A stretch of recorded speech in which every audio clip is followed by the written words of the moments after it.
என்ன ப்ராப்ளம் இருக்கும்னு நினச்சிக்கிட்டு இருக்கேன். எனக்கு ஏதாவது ஃபினான்ஷியல் ப்ராப்ளம் இருக்கும்னா, இல்லை கரியர் ப்ராப்ளம் இருக்கும்னா, நான் உன் லைஃப்பில் வந்தது தான் ப்ராப்ளம். உன்னை பற்றி தீசிஸ் எழுதுனது ப்ராப்ளம்.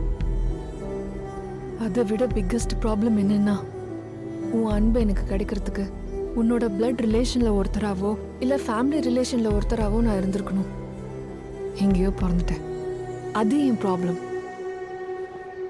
என் மேலே இருக்கிற ஒப்பீனியனை நீ கண்டிப்பாக மாற்றிக்க மாட்டேன். ஆனால் ஒரு பொண்ணா என்னால் ஒன்று சொல்ல முடியும்.